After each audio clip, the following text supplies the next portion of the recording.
So much fun.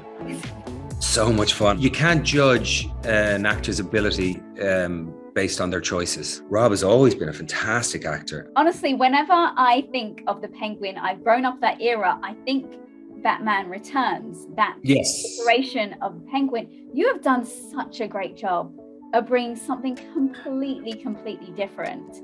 Thank you. But it must be nice.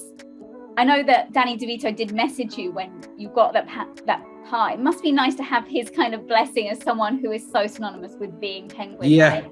yeah, I did feel like I was given a benediction of sorts by Danny. I've known Danny for years, and I've worked with him, and he's just a mensch. He's the best.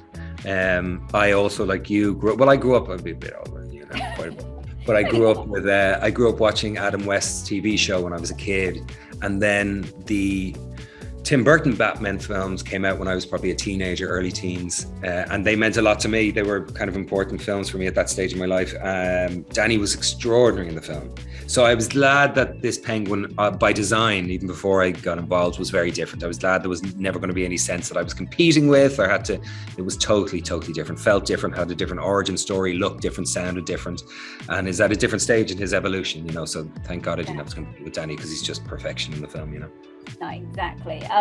But you obviously, everyone, when those first images of you came out, was like, where is Colin Farrell? Like, you could not tell it was you. Is it fun to act with that many prosthetics, or is it more of a challenge? So much fun.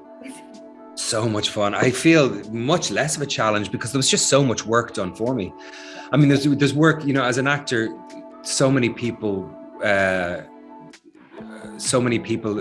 quite often are a part of bringing the character that you portray to life, whether it's the writer, of course, breathing first life into the character, and then the director and the director's suggestions and input, and then wardrobe and makeup and props, even the props department. You work closely with a lot of people, but I never felt that I had such a kind of a glorious creative assist as I felt on this, the assist being from Mike Marino. And he wasn't assisting me, he was assisting the story, he was assisting Matt Reeves, and ultimately he was assisting me. I mean, I claim 50% ownership of this character. I would be so full of shit if I said this is all my doing, or it's my, Mike.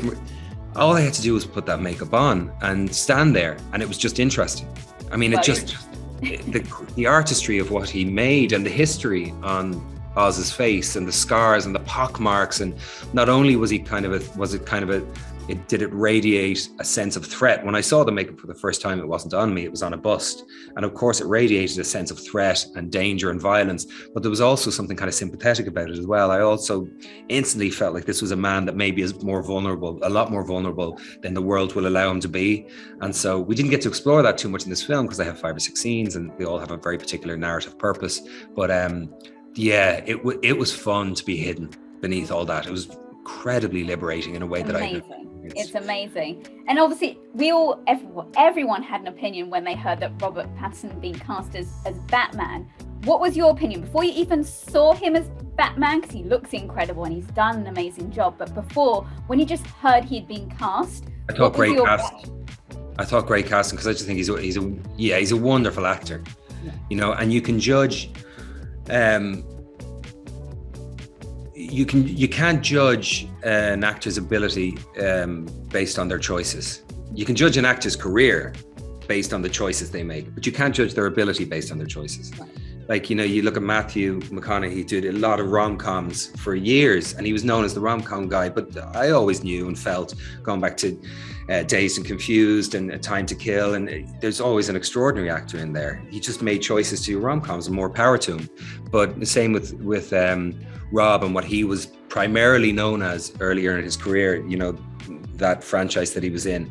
Rob has always been a fantastic actor. And so when I heard that he was playing Bruce Wayne in the Batman, I thought it was an incredible choice. I thought it was a really strong choice. And I haven't seen the film. I think he's amazing in it. I really think he just steps into the world and the role with great panache and intensity and truth, Yeah, I mean, I think everyone's done a great job, honestly. Even you as Penguin, putting your stamp on that, like, great job. I look forward to seeing the spin-off, which we know is coming. I look forward to doing it. Yeah, it'd be fun. Yeah, more time to explore. Good luck with the film, Colin, when it comes out. Great job, and lovely to speak to you. Lovely to speak to you. All the best. Take Have a care. good day.